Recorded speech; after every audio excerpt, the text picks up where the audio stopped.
Welcome to episode 284 of Sports Geek. On this week's CEO Series episode, I chat with Netball Queensland CEO, Catherine Clark.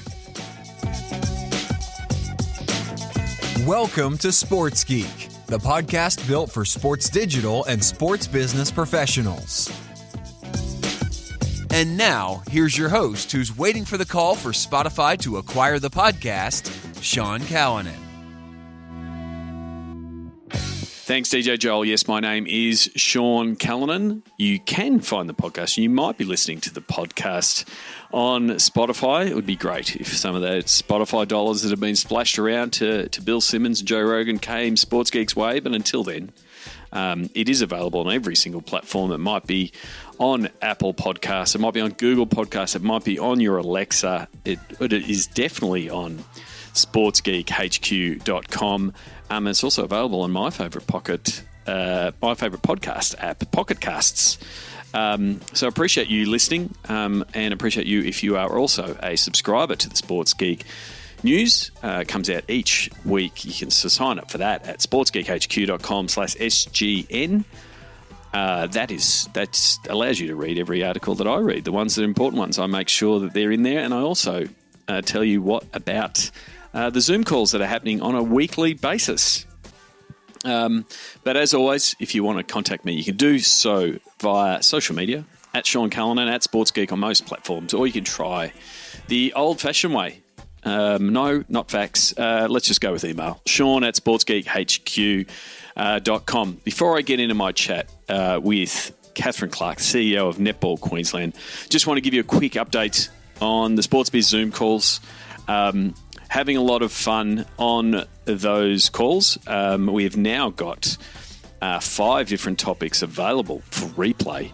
So if you've missed any of the topics in the last 5 weeks, there are 10 calls there from the Tuesday night calls, which happen 8 p.m. Australian Eastern Standard Time, which is my time, my part of the world. But that really does match up well for my friends in Europe and in South Africa. So it's around lunchtime. If you're in that part of the world, I'd love you to join those Tuesday night calls, those first calls. Love to get more people on those calls. So if you're in Europe, you're in London, you're in South Africa, and you're listening to this, please join us on Sports Biz Zoom calls. Or you can, if you're in the US market, in North America and Canada and the like, you can also join our Wednesday call, Wednesday 10 a.m. my time, but it'll be Tuesday around 5 p.m. PST for my friends in North America. So it's been really good. We've been getting around 20, 25, and I'd like to see that number lift on the Tuesday calls, but then getting regularly 30 to 50 people on the Wednesday calls. I'm doing my best to bring in podcast alumni, people who've been on the podcast before. People like Aaron LaValle, Colin Kelly, Stacey McGrain and Ned Coates, Pete Minio, Todd Cafflish, just to name a few. So it's great to have some podcast guests join, but I'd love to see you on those calls. Some of the topics we may have missed: stadiums and venues, redesigning sport in a post-COVID world, ticketing in 2021, millennials and sports, and then last week's topic, which was developing new fan bases. You can check out those replays at sportsgeekhq.com and watch them if you're a patron subscriber. Some of the calls coming up, I'm doing this as a bit of an announcement. We'll be covering some key themes across the digital dollars process. So this last tranche of Zoom calls, we've really dove in on specific topics and tried a different format, and I'm going to try it again, this time using our digital dollars process and workshops. So I'm going to try to make them a little bit workshopy, even a bit more interactive. So we're going to do digital dollars in reverse order because that's the focus that we're doing at the minute in this COVID world. So September 15, 16, we're going to do Know Your Pitch. Talk about how you pitch digital sponsorships. What are the key components, how people are doing it. Really looking forward to exploring that topic with everyone on the call. Then we'll also look at Know Your Value, understanding digital rate cards and valuing digital, and talking about how you go about putting value on your social assets and your digital assets, and again, how you explain them both internally, which is a really big point, but then also externally. September 29-30, we'll look at Know Your Distribution. So what are the platforms that are providing attention and value for you and your business and for your team and for your league? So we'll dive in on what are the hot platforms, how they're working, and how you're leveraging them and how you're growing them.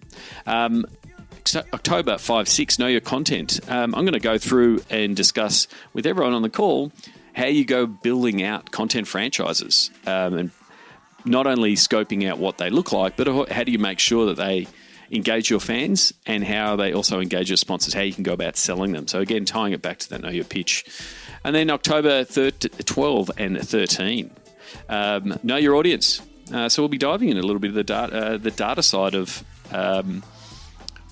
digital fans. So how do I go about analysing social fans to identify audiences of opportunity, but also audiences that we are engaging with, that we can engage with more, which again frames pieces like what is the content you're going to develop. So I'd love for you to join us on these next 5 calls, but also check out the replays as you might do as a Patreon supporter. You can become a supporter of Sports Geek Patreon by going to sportsgeekhq.com/Patreon. Still and happy to give a shout out to some new Patreon subscribers, supporters, Sam O'Hearn, Pierre Gauthier, and I'm saying your name right, Pierre, but thank you very much for being a supporter. Beck Brun, thank you very much for coming on board as a Patreon supporter. And Dino Dipiamenico, a podcast guest and a good mate of mine, thank you very much for upgrading your sponsorship to a silver supporter. I really do appreciate it. Check out the podcast I did with Dino, and also check out his businesses, DMC Sport and Ella Korea. Really do appreciate it, Dino. There's plenty of ways for you to be a member. You can do it as a personal supporter for as little as $4 a month or whatever you want. If you're a regular to Sports Biz Zoom, there's a specific tier for Sports Biz Zooms to say, hey, I'm turning up to the Zooms and really getting value out of it. If you're a startup that want to gain visibility, there's an option for you. And then if you're a business that want to reach a Sports Geek audience, there is also an option for you. So for those of you who have signed up as a Patreon supporter, I really do appreciate it. It's very humbling to see a little notification come through on my Patreon app. I really do appreciate it. So if you like the podcast, if you like the newsletters, if you're enjoying the Zoom, I'd really appreciate the support. It goes a long way. It helps me know that it's the content I'm producing is valued and makes me want to keep producing content for people who keep supporting me. Now, let's get into my chat with Catherine Clark. She is the CEO of Netball Queensland.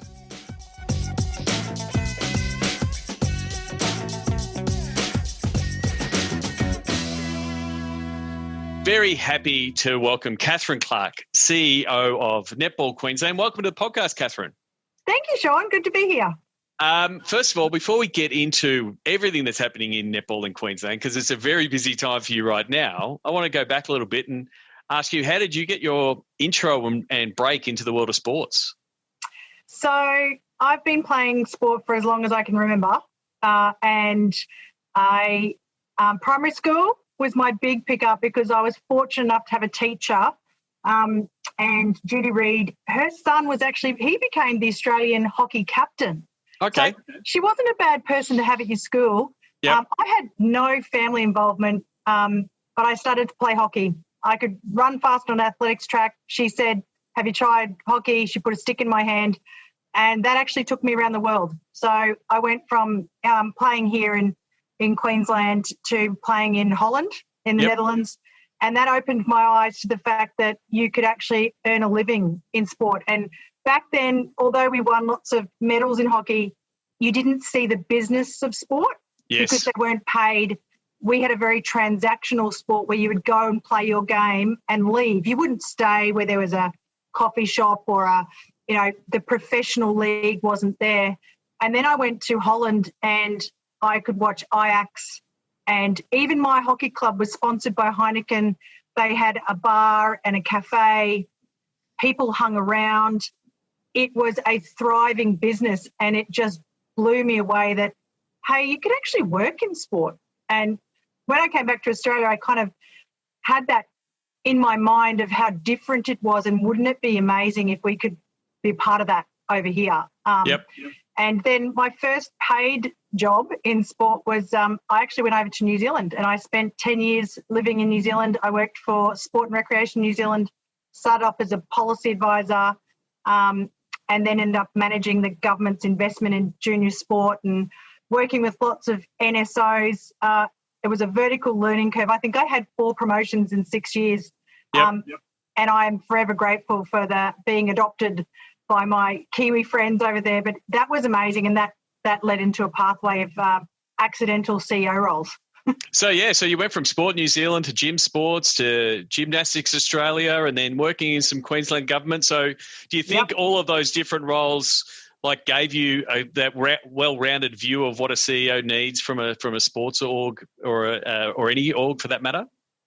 I think you're absolutely right. I think for one, starting off as a player, and a player who went through a pathway, so you get identified, you play representational sport, then going over and being relocating your life to get paid, and that's an experience. Then working in government, I took up my first board role in an NSO at 26, first CEO role at 28, and I'd sat on both sides of the table. And it's funny you say that, because when you're in government and you're working with NSOs, you're providing advice because you're investing taxpayer dollars.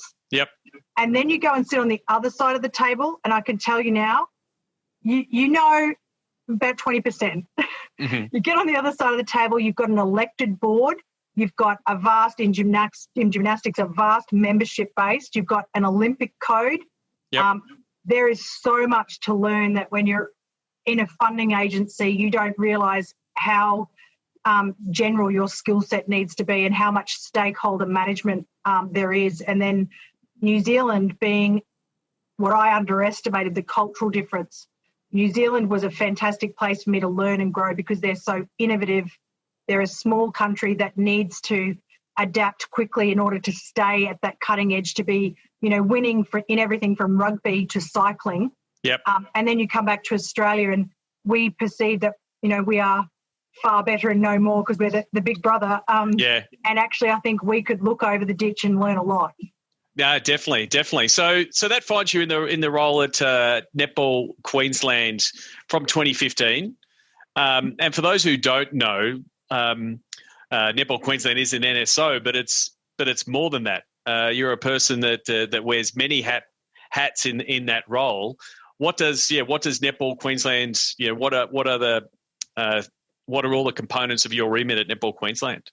Yeah, so we're not an NSO, we're not a national sports body, but we are a peak body. We're a state sports SSO, body. My apologies. Yeah, I don't want to be claiming things I'm not. Can't add to the federated politics, Sean. But I think even that's been interesting because I was the CEO of an NSO, lived in Melbourne, and now I'm in the federated model in the middle. And I can tell you now it's a different perspective. Definitely. But we're also a professional club. We have the Queensland Firebirds.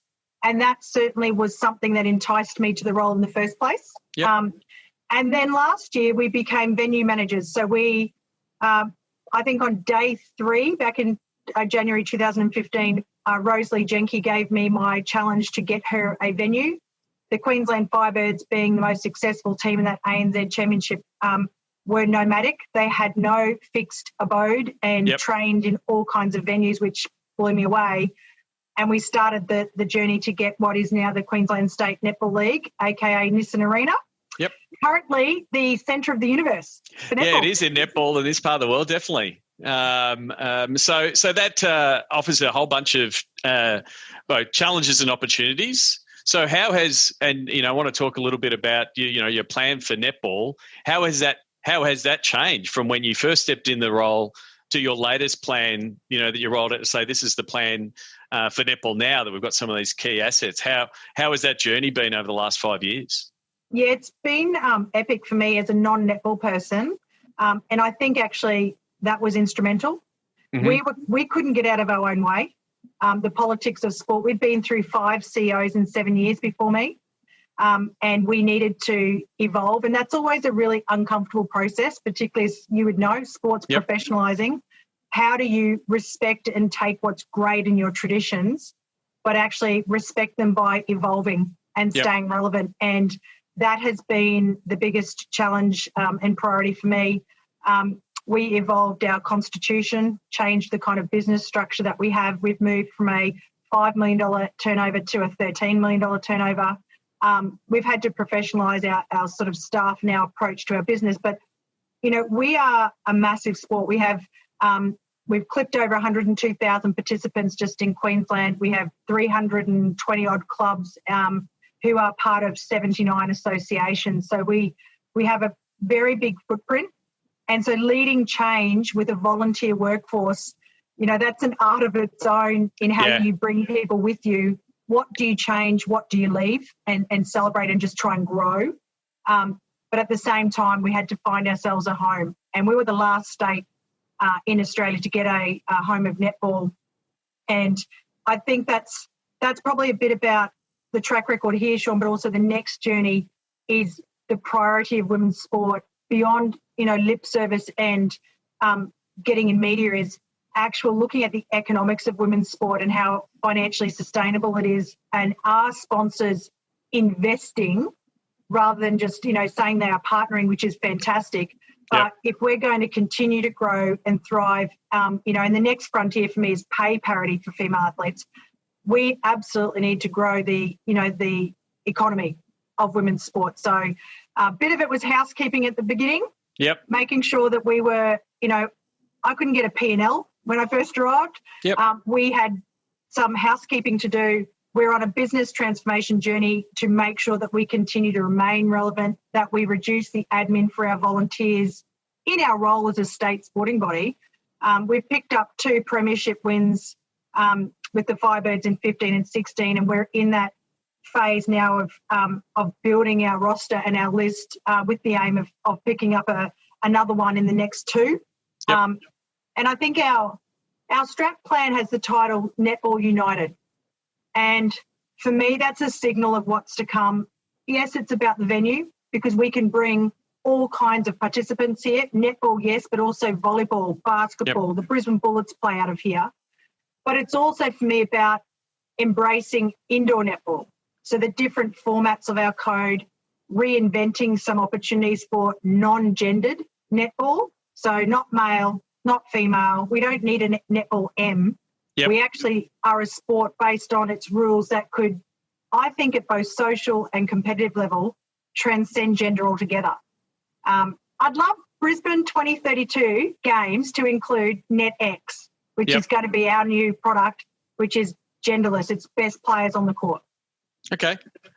And do you think, you know, some of the, I guess, the work that you've had to do, like that housekeeping, which would have been your first couple of years in doing, making some of those changes, because change is hard, but now you've got some of those really good building blocks, and, you know, the venue is a good building block because it opens up revenue opportunities, which helps you, you know, professionalize the sport, bring more money into the sport, you know, non-netball revenue, which you know, is now on your P&L, which wasn't in your P&L 5 years ago.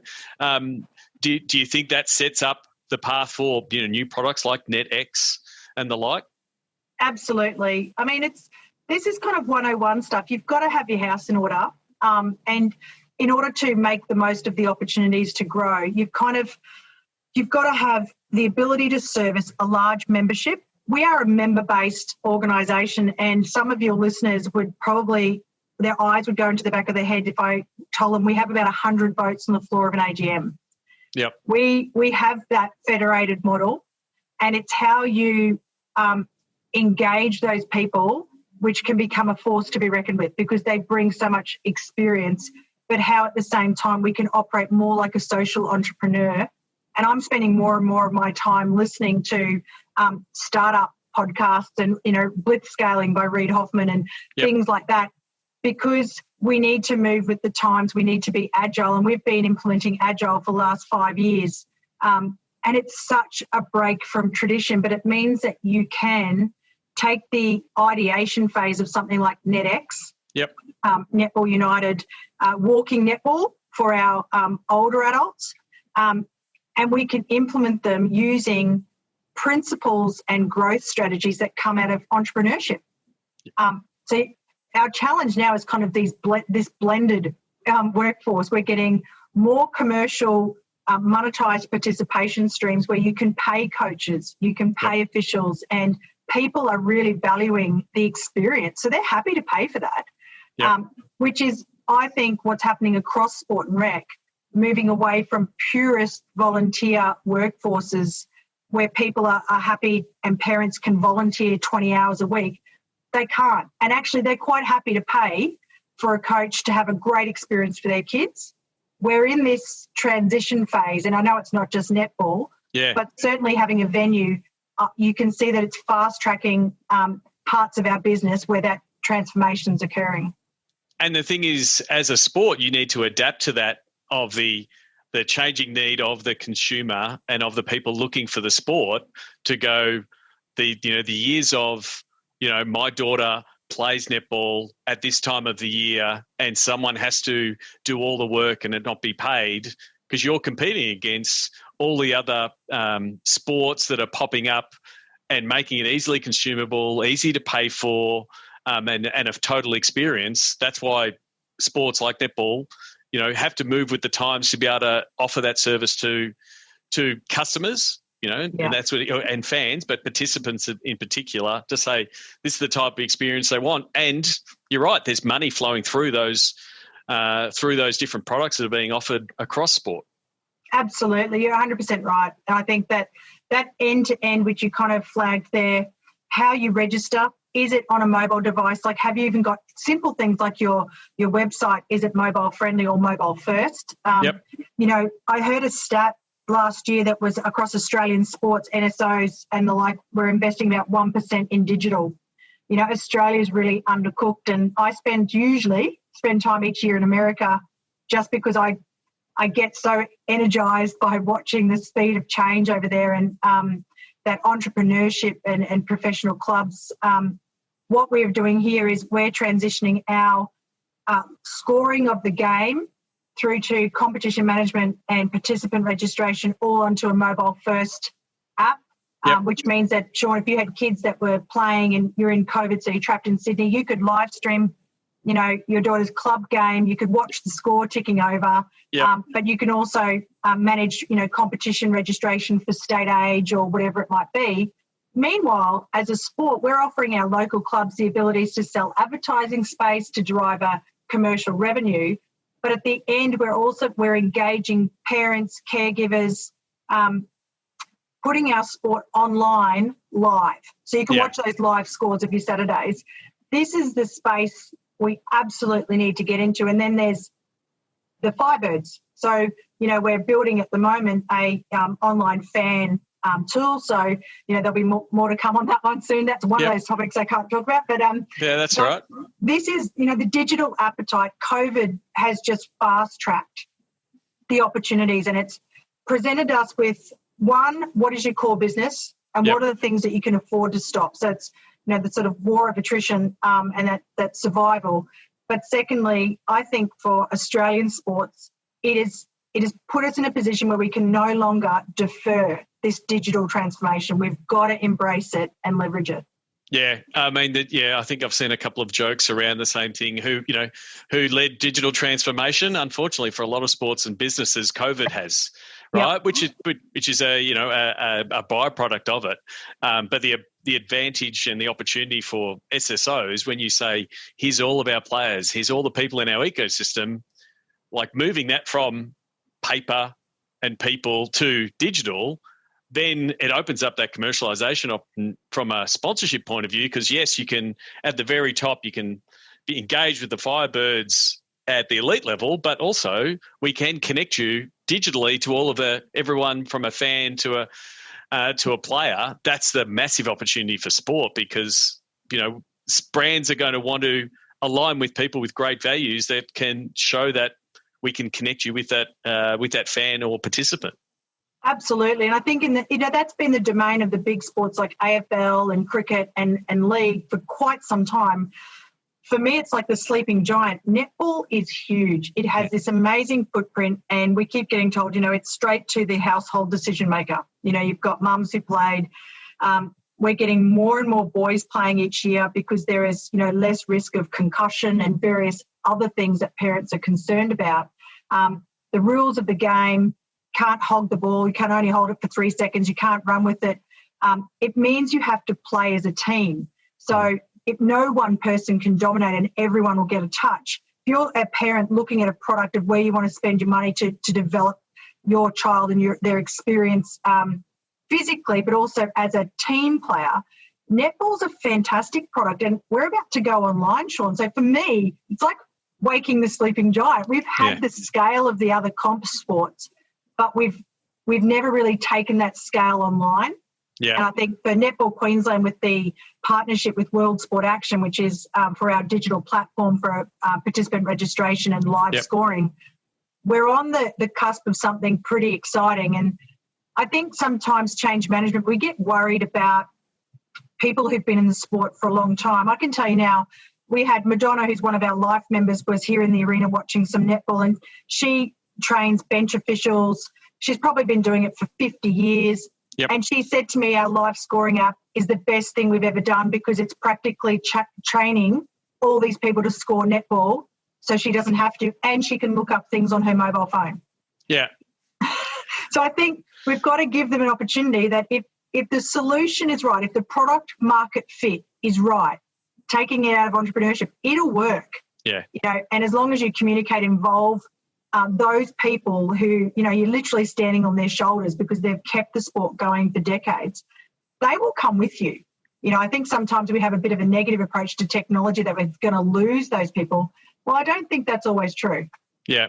And the other thing I think with netball, like you've gone through a lot of change in your 5 years, but netball as a sport has gone through a lot of change and has accepted it. Like we are seeing a lot of sports that are getting disrupted and being forced to change, from a COVID point of view. But, the elite tier of netball has gone through a vast change from ANZ Championship to Suncorp Super Netball.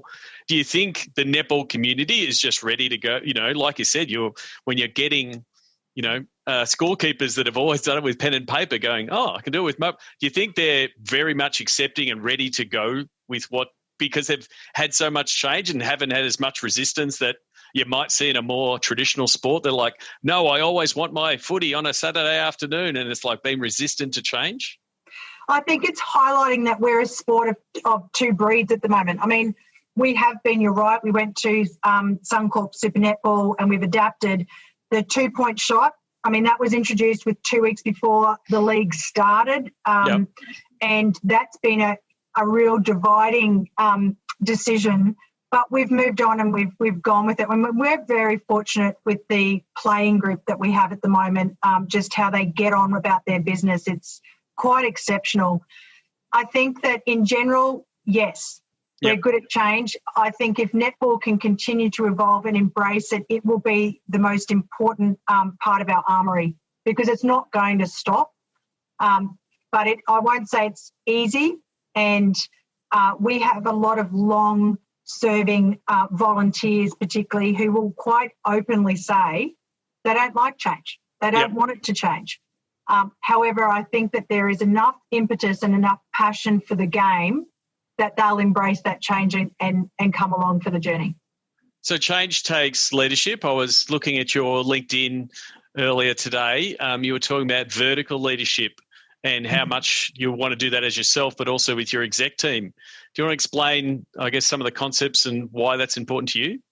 Yeah, it's funny. Vertical leadership, we highly recommend it to people. It's a bit of a different way of looking at things. And, one of the sort of examples we've been talking about recently, looking at leadership growth, they focus on heat experiences.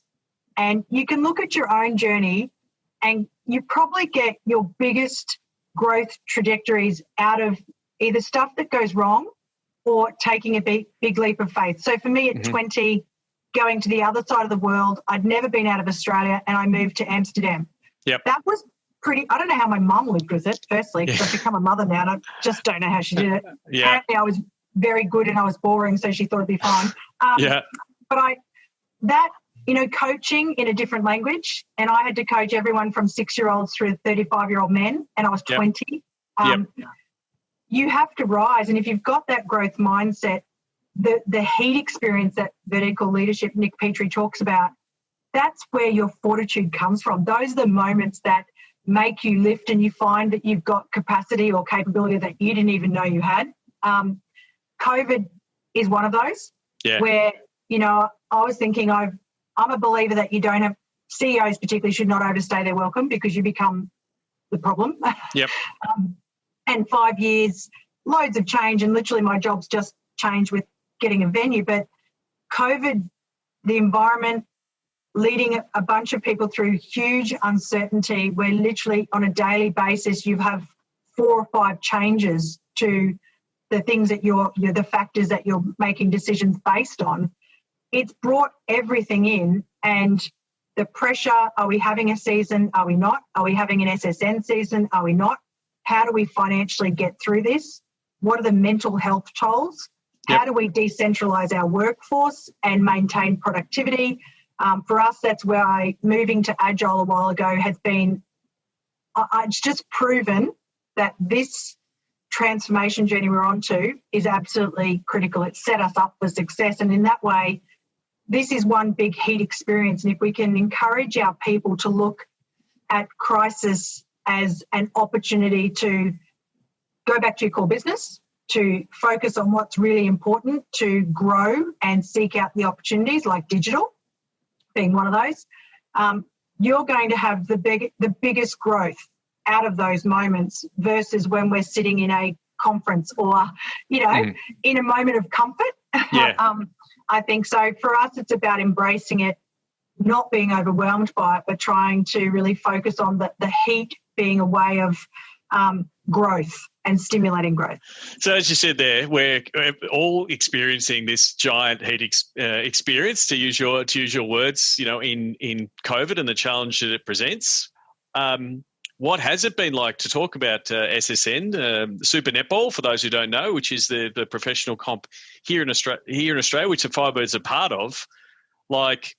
SSN is a different business model than other sports, where the TV money drives the sports, and that's how it's driven. So we've seen the AFL and NRL adapt to, we've got to get the footy played and get it on the TV.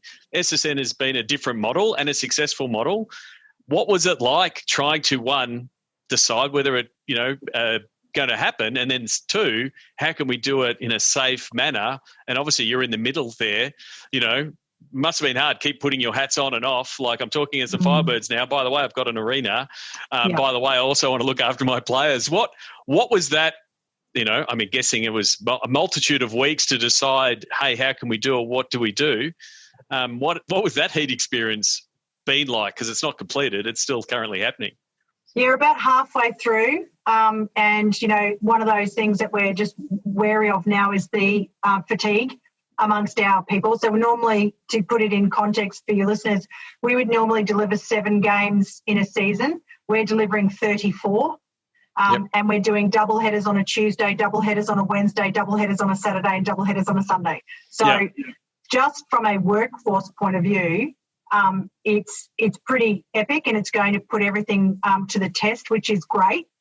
If you look at it from the heat experience point of view. I think that what was really important at the beginning here, which I'm proud that we did, was, and I think the choice as a leader is that I'm a good wartime leader.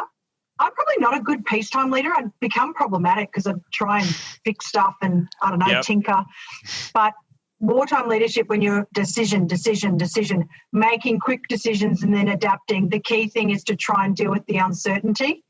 So SSN has been one of those with the 8 clubs and the league, where those hats became a challenge but also an opportunity because we could host. So we had about, 4 scenarios running the whole time. It was huge for everyone in terms of hours. We were having teleconferences every day, working out how to financially get ourselves through.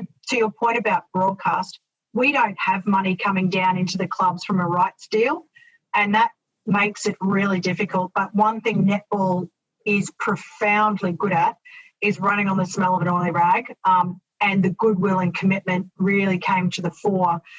We were having a home and away season until the Victorian second wave occurred. And then even the 3 days before our first game on August 1, we were having 2 games on the Saturday. The Chief Health Officer determined that Greater Sydney region was a COVID hotspot. Yep. And then we had 4. And then the borders got closed. And so I think that iterative planning, that agile kind of approach allows you to take those in your stride, regular communication, that kind of wartime leadership where you establish a rhythm of constantly looking at the terrain, adjusting, your sails depending on what's happening, keeping your staff. We have a tiger team, to use a NAFTA term. So our tiger team meets every day to just stay on top of constant changes. The fixtures being released in little bundles, that's just a challenge we have to accept because we can't plan too far in advance. So a lot of cooperation. It comes down to, really good, clear leadership and communication, working with your stakeholders. We've got about 4 or 5 SSN staff based here now at Nissan Arena. And where I think today another chunk of our fixture will be released. It's learning to accept uncertainty and work within it, because that's the only way we've been able to stay sane. Yeah, and vertical. but I guess that's the again, both kudos for getting the season away, continuing to get the season away, and then also to have key partners of netball, being side by side, supporting netball. It is just going to, I guess, for me, solidify and set netball up in the future. How do you now, as we're, I'm currently joking that we're going to do a Sports Biz Zoom call trying to figure out what sport looks like in 2030, right? Which is 10 years away, which seems ridiculous in the middle of a pandemic. Are you trying to see what might happen post-COVID when we don't know when post-COVID comes? Like, how far ahead can you look?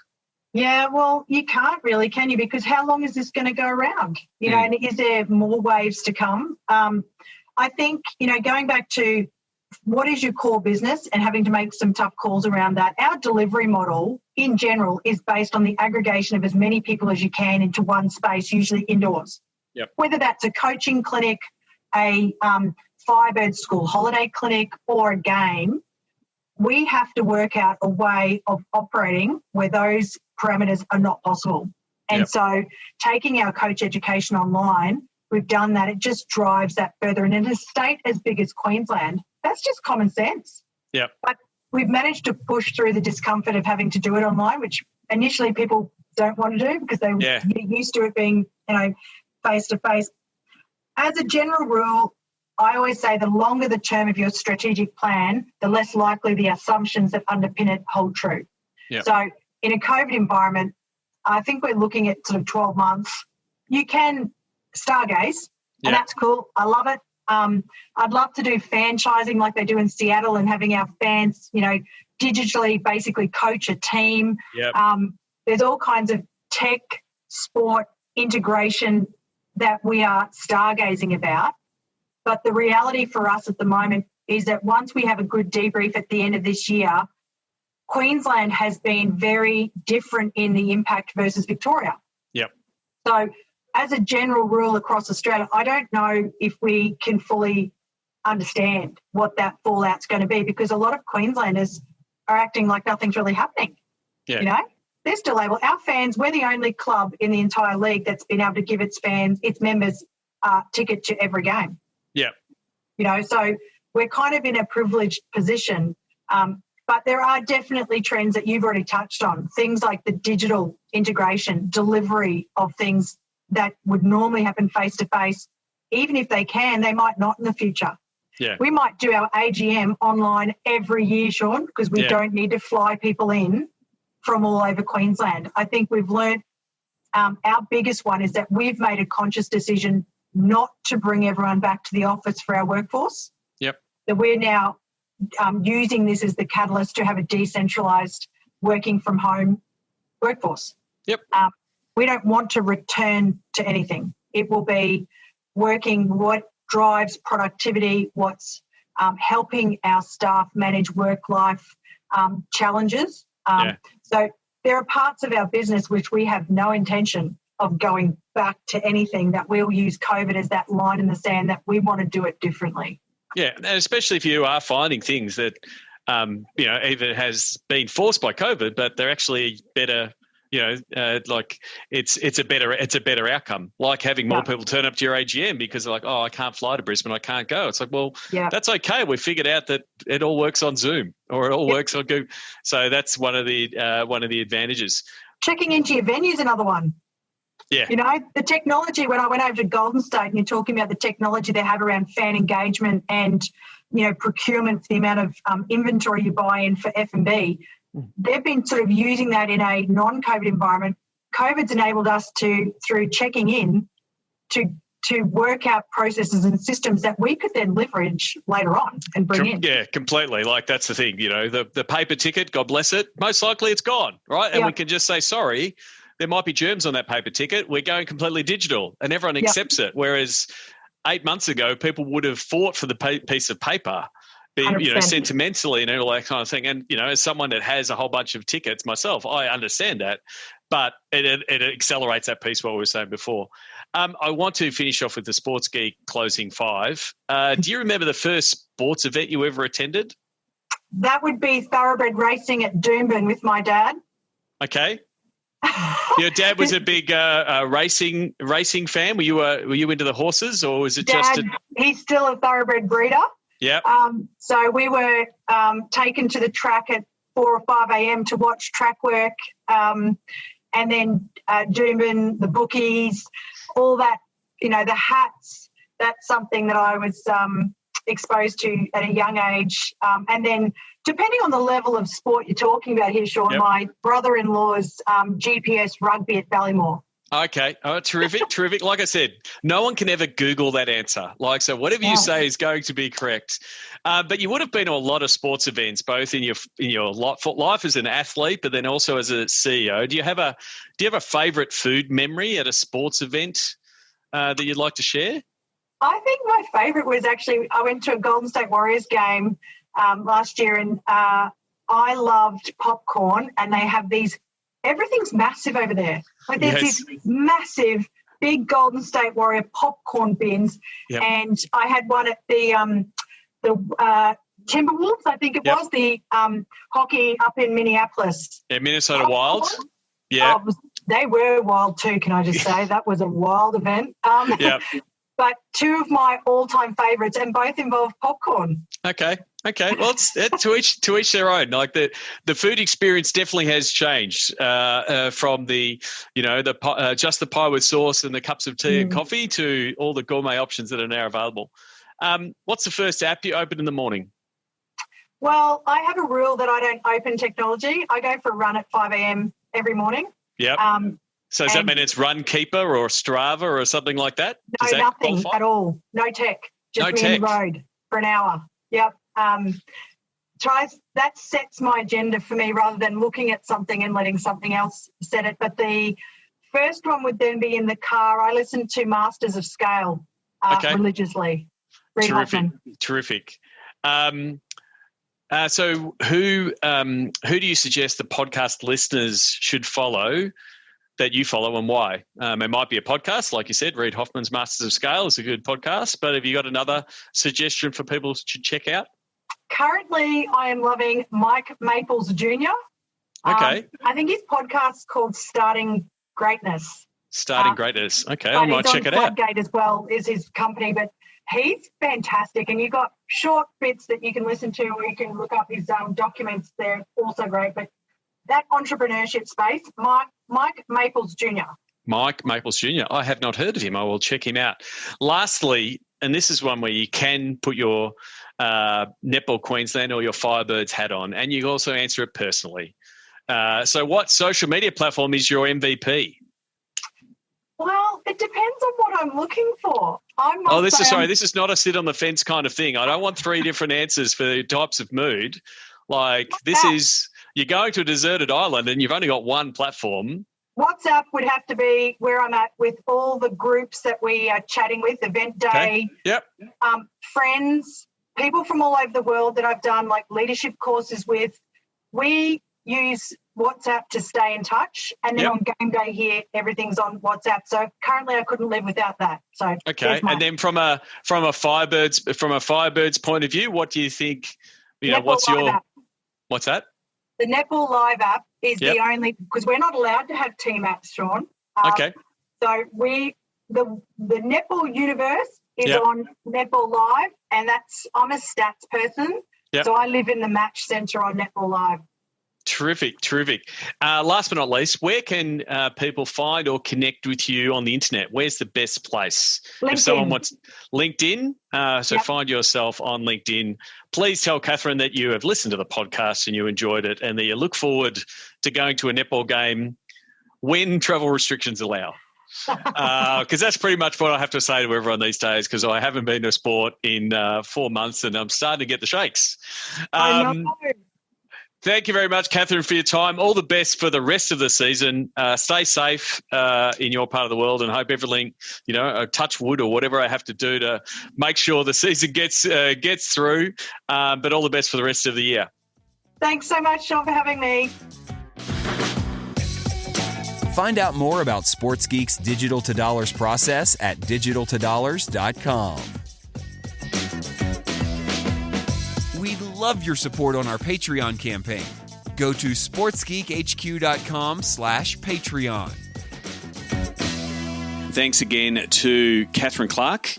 Please reach out to Catherine on LinkedIn. The links will be in the show notes, but you can look up Catherine Clark. That is Clark, CLARK. That will become why I'm spelling Clark will make sense when you find out who my next guest will be. Or you can send her a tweet, @CClark_sport.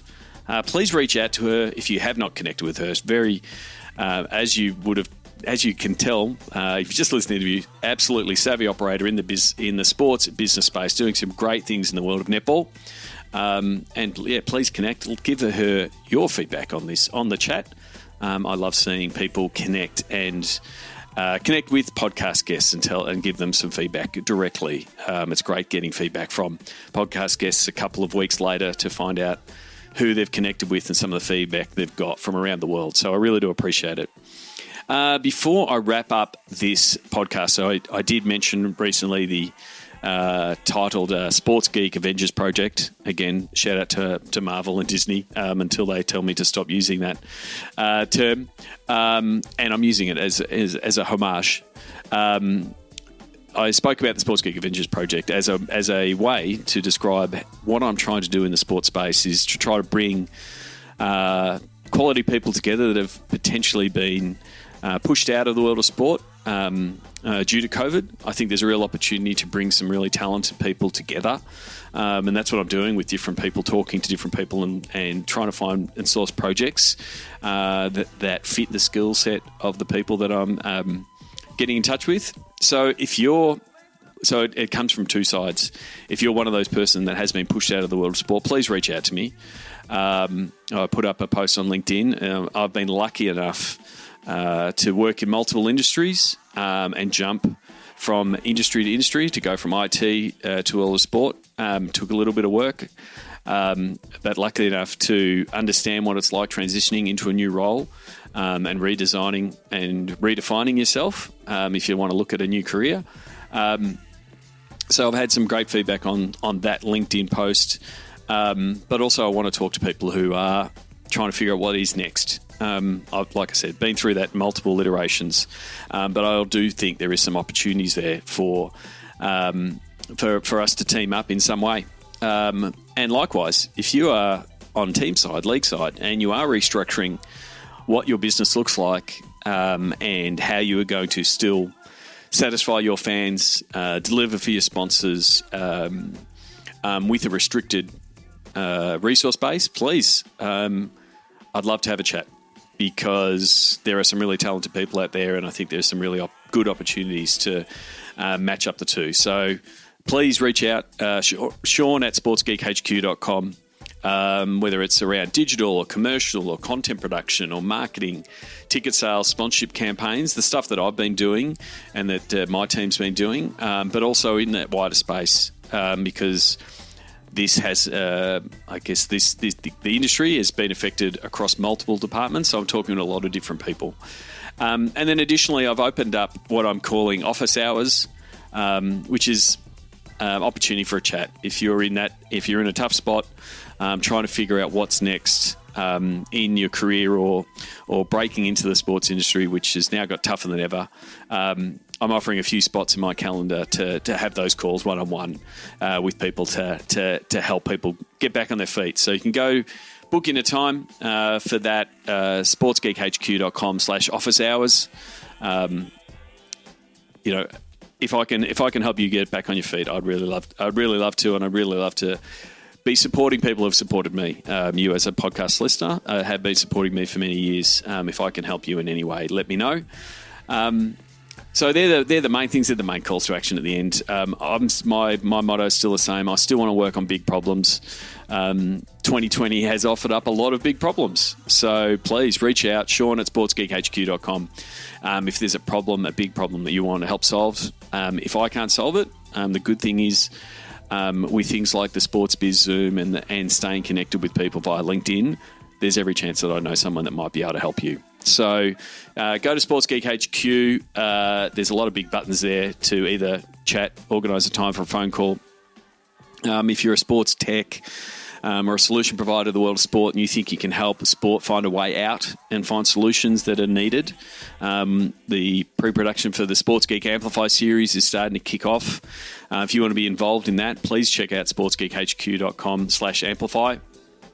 And I'd love to see you on the next Sports Biz Zoom calls by simply RSVP. You do that every single week, and I really do appreciate the people that have been doing it. Passing 600 people attending those Zoom calls, absolutely amazing, and blown away by the support and the camaraderie and the collegial nature of the group. Go to sportsgeekhq.com/Zoom calls to RSVP. Until next episode, my name is Sean Callanan, and you've been listening to Sports Geek. We'd love your support on our Patreon campaign. Go to sportsgeekhq.com/Patreon. Want to help drive more revenue from your digital efforts? Book a time for a call. Go to sportsgeekhq.com/phone call.